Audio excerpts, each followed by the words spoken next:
ಎಲ್ಲ ಡೈರಿ ತವ ಖರೀದಿ ಮಾಡೋಕ್ಕೆ ಮುಂದಾಗಬೇಕು ಅಂತ ಹೇಳಿ ನಾವು ಫಸ್ಟ್ ಮನವಿ ಮಾಡ್ತೀವಿ. ಅವರು ತಗೊಳ್ಳಿಲ್ಲ ಅಂದರೆ ಹಳ್ಳಿಯಿಂದ ಹೆಣ್ಮಕ್ಳೇ ಜೋಳ ತುಂಬಿಕೊಂಡು ಅಲ್ಲಿ ಬರ್ತಾರೆ, ಕಿತಾಕಕ್ಕೆ ರೆಡಿಯಾಗಿ ಬರ್ತಾರೆ. ಅದು ಹಂಗೆ ಬರಲ್ಲ, ಹೊಡೆದಾಟಕ್ಕೆ ಸಿದ್ಧವಾಗೇ ಬರ್ತಾರೆ ನಮ್ಮ ಹೆಣ್ಮಕ್ಳು. ಹಂಗಾಗಿ ಈ ಜಿಲ್ಲೆಯ ಪ್ರತಿನಿಧಿಗಳು ಏನಿದ್ದಾರೆ 6 ಜನ MLAಗಳು, 7 ಜನ, 7 ಜನದ ಮನೆ ಹತ್ರಕ್ಕೂ ಹೆಂಗೆ ಹೋಗ್ಬೇಕು ಅಂತ ನಮಗೆ ಗೊತ್ತಿದೆ. ಪಾಠ ಕಲಿಸಲಿ.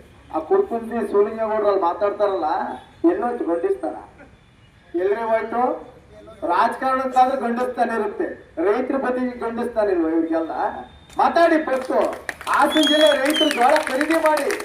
ನಾವು ಆ ಪಾರ್ಟಿ ಈ ಪಾರ್ಟಿ ಸುದ್ದಿ ಮಾತಾಡಬಾರ್ದು.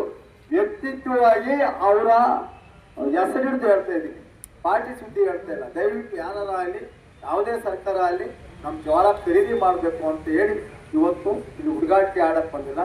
ಜಿಲ್ಲಾ ಆಡಳಿತ ಎಲ್ಲಿ ಅಡಿಗೆ ಮಾಡ್ಕೊಂಡು ಕುಂತ್ಕೊಳ್ಳಿ ಅಂತಾರೆ ಅಲ್ಲಿ ಕೊಡ್ತಿಲ್ಲ.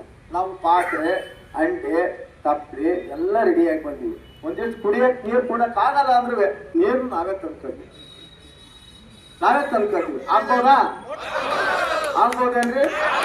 ಹಂಗಾಗಿ ಹಿಂದೆಲ್ಲ ಕಣದಲ್ಲಿ ಉಲ್ಲಾಸಿಕೆ ಮಂಗುವು, ಇವತ್ತು 4 ಹುಟ್ಟಲ್ಲಿ ಹಾಸಿಗೆಯಿಂದ ಹೋಯ್ತು, 10ನೇ ಹಾಸಿಗೆ ಮಂಗ ಮಾಡೋಣ ಬೇಡ? ಆಮೇಲೆ ಹಗಲು ರಾತ್ರಿ ಚಳವಳಿ ಆಗ್ಬೇಕು. ಇವತ್ತು ಒಂದೇ ದಿವ್ಸಕ್ಕೆ ಬಿಗಿಯಲ್ಲ, ಒಂದೊಂದು ತಾಲೂಕರು ಒಂದೊಂದು ದಿವ್ಸ ಇಡ್ತೇನೆ ನಾನು. ಇವತ್ತು ತುಂಬಾ ಜನ ಬರೋ ಇತ್ತು, ಹಂಗಾಗಿ ಜೋಳ ಮುರಿತಾ ಇದ್ದಾರೆ.